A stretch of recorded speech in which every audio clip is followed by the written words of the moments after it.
I'm Max Aita, head coach at Juggernaut Training Systems. This is going to be a talk on my experience through the Bulgarian training system. Most of the information I'm going to give is based on my observations personally through my training with both Ivan Abadjiev and Steve Goff. Abadjiev was the creator of the Bulgarian system. He was the national coach for almost 50 years in Bulgaria. And I had the opportunity to live with him and train with him, and that gave me some significant insight into how the training was laid out, how the training process unfolded. Also, it gave me an insight into some of the more finer points and details of the system, some of the more what is the system, what isn't the system kind of situations.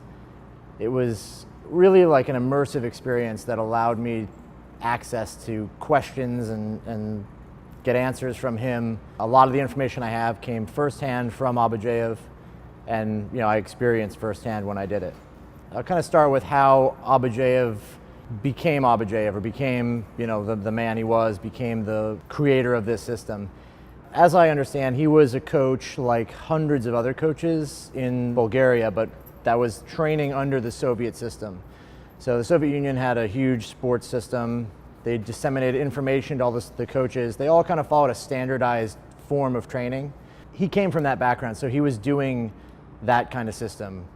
Emphasis on volume in training, the emphasis on technical mastery. The program had a structure, a phasic structure to it, meaning different times of the year, different times of the training cycle, different qualities were emphasized. There was a bigger foundation of general physical preparation being performed in that system. Abadjiev was coaching this, and he'd done this for years. He coached one athlete, Alex Krejciev, to the 1972 Olympics. Alex was kind of like the first big Bulgarian star. Abadjiev started to use a much more intense, much more competitive training system than before. He was challenged by the other coaches in the country. At some point, they said that his system was too harsh, or his training was kind of too harsh. He said, well, let me prove to you I can do better. I can do better than what you guys are doing. They sort of took it as like if you're gonna say this, and put your money where your mouth is. And he was given the head coach position, right? This is after Alex Krejciev won the juniors, or the junior worlds, or whatever the equivalent was back then. So he was put in charge. And from that day forth, he just took the system that he had been using, the Soviet system, and sort of whittled it down through time to eventually get to where he was as we kind of know it, which was in the 80s, 90s, and so on and so forth. And then it spread throughout the world. When Abadjiev was young, the training theory back then, and a lot of people's opinion of training, was very different than now. It's not unusual now to have someone training twice a day, or 2-3 times a day, every single day in a row. But back then, especially in Bulgaria, people weren't training 5-6 days a week. When he grew up, they were training once or twice a week. Some people wouldn't train outside of the season. They would train like months and months out, there would be nothing. And then as they got closer to competition, they would actually start to train for it. As a young man, he sort of started to take it on himself to do more and more training, train every day, push and push and push, and do a lot more volume and a lot more stuff on his own as a young man. So I think a lot of that personality and stuff came with him into his modification of the Soviet system. Him having done all that stuff as a young man gave him the sort of foundation for building the system with Alex. Fast forward, he gets the coaching position in the national team and starts building lifters and starts coaching lifters. He was being fed a lot of high-level lifters at that time. He wasn't really taking a guy from nothing and building him up to some humongous guy. He was taking guys that were decent national level guys and building them to, Olympic and world champions and whatnot. The biggest differences here between the Bulgarian system and the Soviet system are, in the Soviet system, like we talked about, there's a phasic structure to the training. It's planned out. There's not a lot of 90% plus lifts done in the system. There's a limit on that. There's a distribution of training loads across all intensities. An emphasis on technical mastery and a large use of many different exercises to accomplish that. There's a bigger emphasis on multiple repetition sets. So doing sets of 2, 3, 4, 5 are very common in that system. In the Bulgarian system, Abadjiev essentially went the other way. So after years and years of coaching people and driving the volume of training up extremely high, he reduced the number of lifts done outside of the 90 and 100% range. He reduced the number of exercises done. They found that snatch, clean and jerk, and front squat were the 3 primary exercises they would do in the whole system. The system itself revolved around competition. So a tremendous amount of energy went into being competitive. There was at least a control practice, meaning a practice that mimics a competition, once a week. And this is essentially year long. Maybe there's times where there's camps that they would eliminate a few weeks in training, and then they'd come back to a camp, there'd be a little break. But for the most part, year-long competitive training. They would attend a significant number of competitions a year also, somewhere in the range of 12 plus. So this is like once a month, they're doing competitions. Every week, they're training at near maximum intensity. The training system is based around competitions, based around attending competitions and mimicking competition settings. So we've shifted the training emphasis or the distribution of training as far to the most specific side of training as possible. He has cut away any kind of form of deloading or any reduction in training intensity or volume, all in exchange for the absolute limit of intensity and the absolute closest you can get to a competition setting. The results of the lifters kept rising and rising and rising, and obviously we know the success of the Bulgarian era, how they dominated in the 70s and 80s, even into the 90s. This is all because of that shift in emphasis from general training and phasic structure to a very highly specific training method that's geared entirely at mimicking competitions and driving lifters as hard as possible, using essentially stress loads and the maximum limit of what your ability to recover is, if not far beyond that, to get results out of lifters. Some of the things about that, some of the things that maybe aren't understood about what that means or how that is laid out. With Abadjiev's system, the structure of the week was the same, right? Maximum attempts on Monday, maximum attempts on Wednesday, maximum on Fridays, the same Tuesday, Thursday, Saturday. Many workouts were done, and all of them at the exact same clip, all at 90% and above. The only variable that changes is intensity.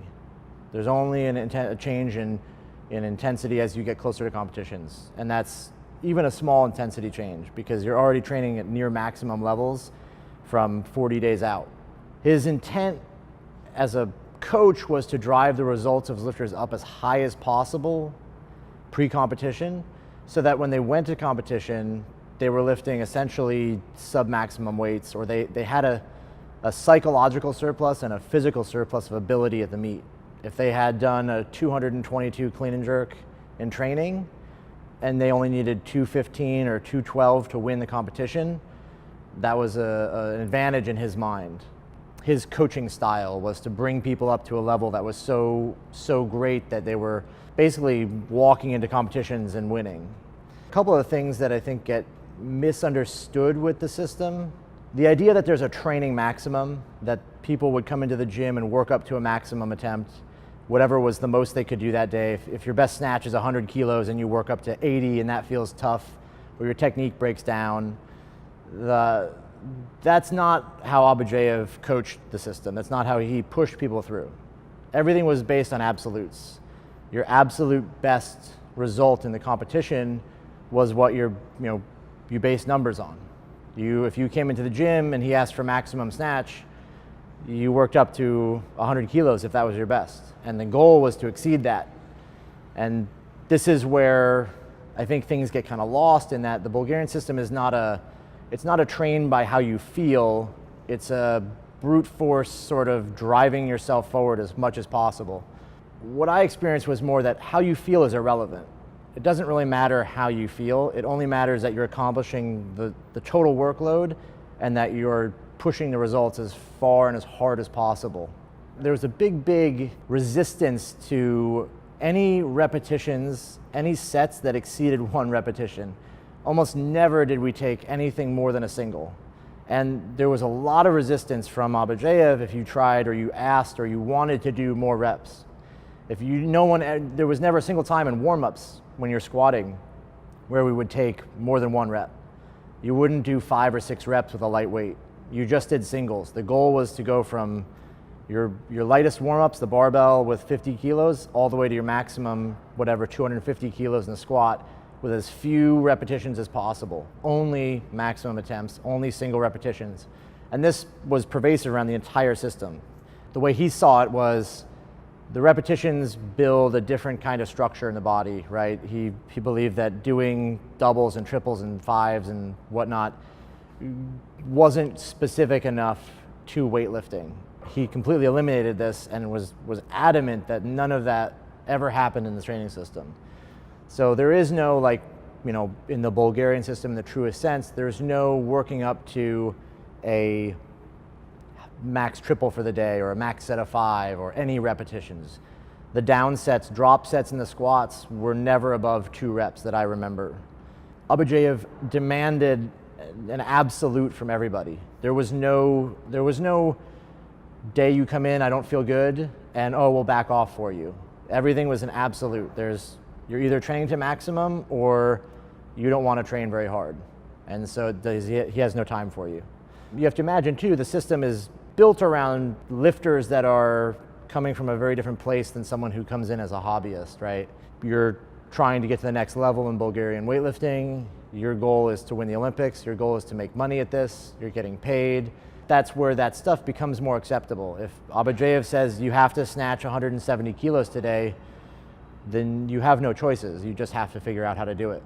What people kind of take from it and change around that I see a lot is this acceptance that doing a little bit less or making a day a little bit easier is okay, because in the long run you're gonna have, you're gonna need the rest and recover for the next day.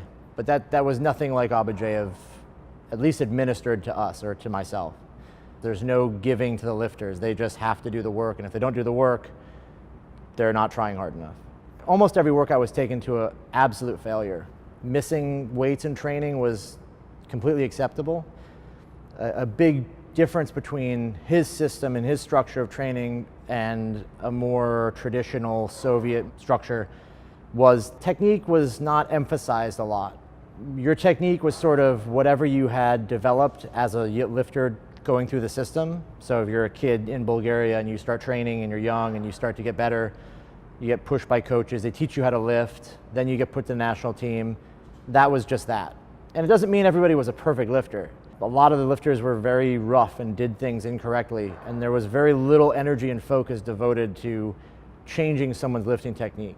The sole driving factor behind it was hitting bigger numbers, making progress on the lifts, driving all of the numbers and the intensity up as much as possible. The Russian lifters at the time competing against Abadjiev didn't take maximum attempts in the clean and jerk nearly as often as the Bulgarians did. Abadjiev obviously saw that as a weakness in their system, and that his was stronger because they were training much, much harder, much heavier.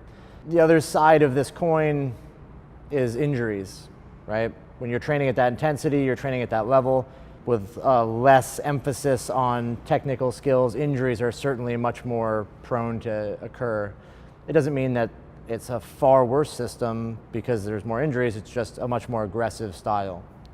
He took a lot of younger lifters and disseminated this information to his coaches and the coaches under him to start training lifters much more specifically from a younger age. And they progressed, accordingly. Obviously, he had a fantastic reign as the head coach of Bulgaria. If anyone's interested in more information on the Bulgarian system or has specific questions about its applications, ask in the comment section below. Look out for future videos on the Bulgarian method and my experience with Abadjiev.